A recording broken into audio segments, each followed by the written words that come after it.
In this tutorial, we want to take a look at creating objects, primitives, and then also using strokes and fills, and also object styles in Illustrator.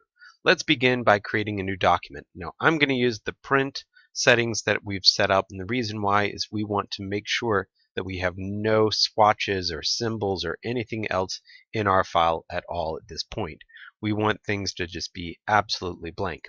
And the reason why is because we're going to be adding in our swatches and all of our styles and everything else.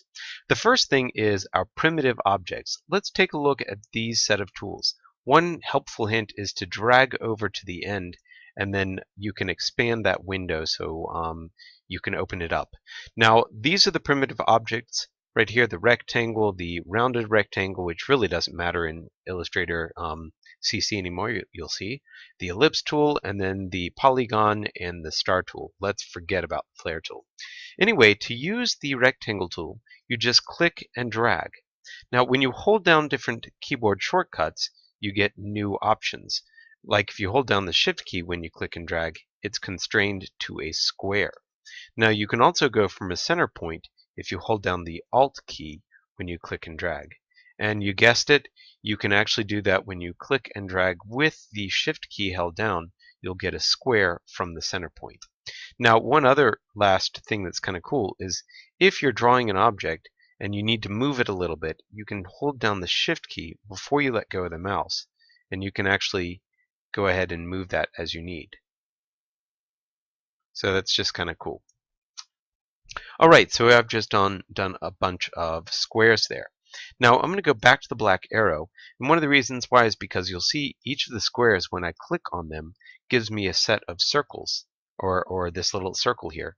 And what this allows me to do is round them, so that's why I'm saying we don't really need the rounded rectangle anymore.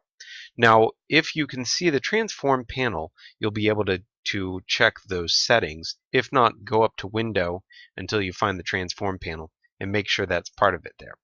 Now you'll notice that I have the ability to edit my different corners. And in these corners, if I unlock that and then go ahead and round one of those corners differently, you'll see that I can take one corner and make it different than the others. And that's really kind of cool. I really like that. If you just click and drag normally, they'll all be the same. Now on this next one, I'm going to go to hold down the Control key, and I'm going to click on just one of the corners of that object real quick. Hopefully it'll allow me to. Doesn't seem to want to with this software that I'm using to record with. So I'm going to go actually to the white arrow, see if that does better.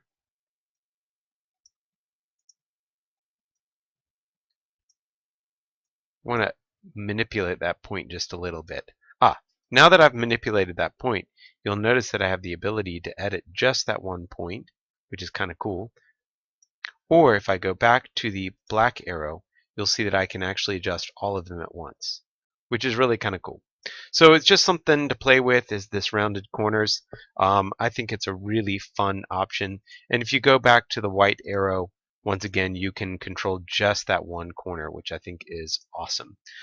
You can also get this by holding down the black arrow and holding the Control key, and it gives you the same tool. Now that we've drawn a series of 5 different rectangles and changed some properties about them, let's do the same thing for ovals.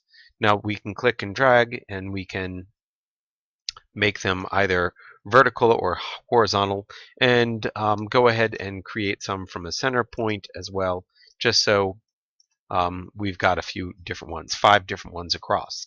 Now as we get into the polygons and stars, we're going to do the same thing. The difference is when you click and drag, don't let go of the mouse yet. And the reason why is because if you press the up and down arrows on the keyboard, you'll be able to switch this between a rectangle to a square to a polygon very easily, like a pentagon if I needed that one, or even an octagon. So now I have 8 sides there, I believe. And if you hold down the Shift key when you draw, you'll make sure that you've got the object aligned properly. So let's go ahead and draw some other ones. So we have 5 across. The last one is going to be the star tool. And this one's really cool because if you press the up and down arrows, you change the number of points on it. And this can get really fun too when you start to press other modifying keys. The Alt key will determine the outer region of it, and then the Control key will change how the star is done. So if you go to the Alt key and you get out to the outside, then you switch quickly over to the Control key, then you'll be able to control exactly how that point is done. It's something that takes a little bit of a finger dance to get used to, but you'll see very quickly you can design all sorts of different types of stars very easily. Now I've got enough objects to start playing with. I'm going to start playing with the first ones at the top by selecting them and starting to change the fills and strokes. We've got fills and strokes here on the left hand side. You can also see we have the same thing here. In order to change a color, you need to click on it and then click on something change. Now we've got the color right above, which is nice. We can also expand that out a little bit if we want to choose different color models for this. So we can choose grayscale up here. We can go to HSB, hue, saturation, brightness, which is really one of my favorites. I really like this color model. And then we can do CMYK if we really want to. And just be aware, here's another thing. If you double click on the color, then you come up with a nice big color picker. And this allows you to be even more accurate, especially when you're on the H, S, and B different settings. So here's the hue slider, and then this uses my brightness up and down and saturation left to right. Be aware not to choose things that are in the fully 100% saturated colors. Those tend to be not so good. Once you have a color that you like, we're going to add this color to our swatches. You can do this by clicking and dragging it down sometimes, or just by clicking the new icon and then going ahead and giving it whatever swatch name it applies. Now, another thing about this swatches is if I decided that I wanted to actually play around with it a little bit more, let me do a real quick one. I'm going to do it this time. I'm going to click and I'm going to change this to what's called a global color. Global colors are really effective, and the reason why is I'm going to apply this to a few different objects, and I'm going to apply this green, I'm going to apply the green to the other side. And here's a trick, by the way. You can just click and drag the swatch right onto the object and apply it. So with the purple, if I double click and change this color and click on the preview, you'll actually see that the objects that have that color will change, and that's because it's a global color. It will remember when that color has been applied to objects. With the green, since it is not a global color, when I make changes to the swatches, it will not apply to the objects that color has been applied to. So that's one reason I really like global colors. Now, the next version of that color is what's called, there we go, I can drag that down. Let me change that to a different color. Let me get that blue in here maybe.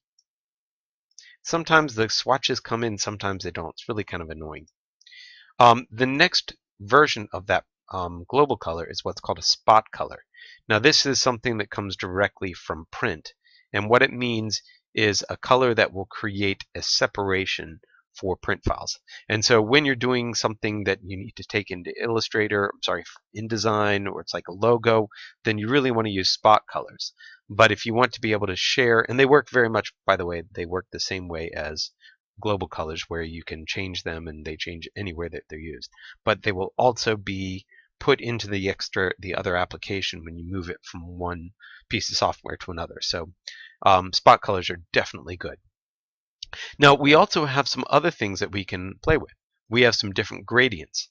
Once you apply a gradient, then you have to go down to the gradient editor if you want to add some other things, like maybe add another color in between.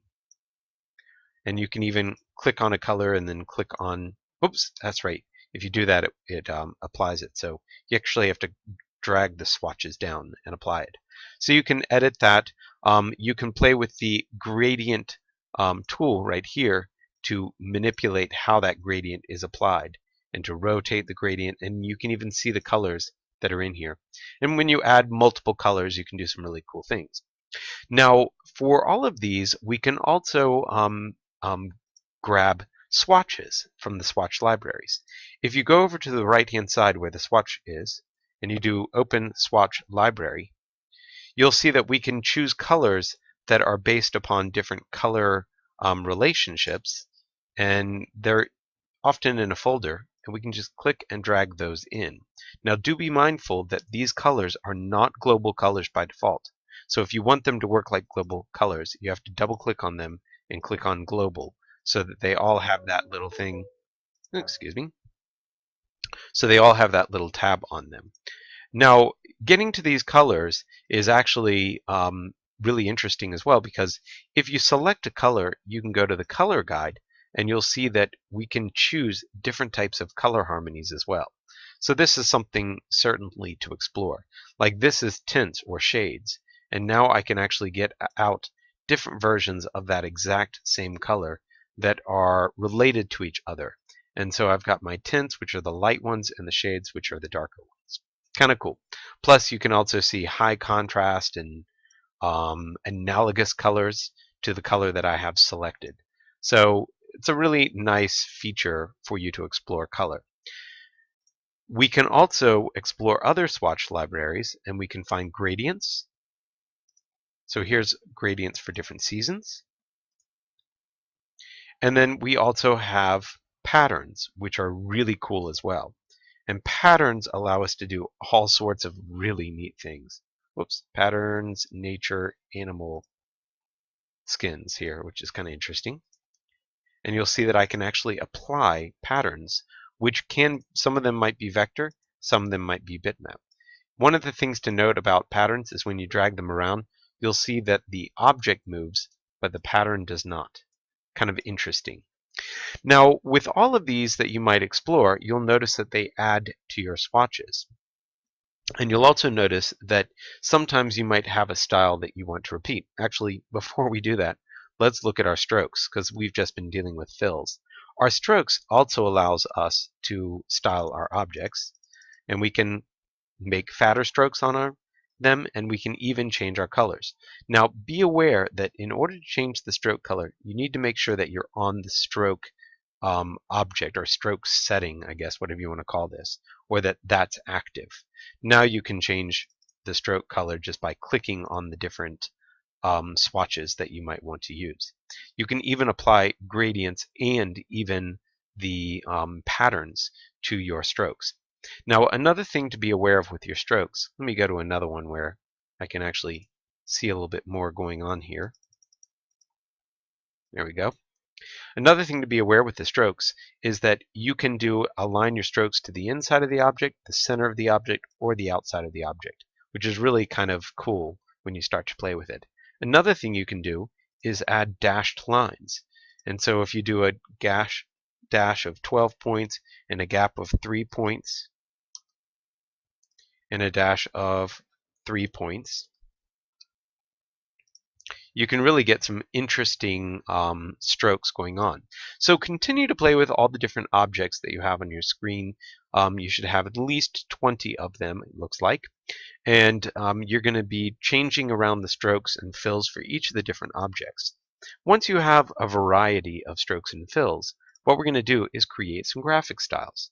To create a graphic style, you just click and drag the object into your graphic styles. And what this does is this applies those settings for strokes and fills and saves them as that graphic style. So all you have to do is click on a different object. You can click on the graphic style, and you'll see it has the exact same style as the graphic style that you created.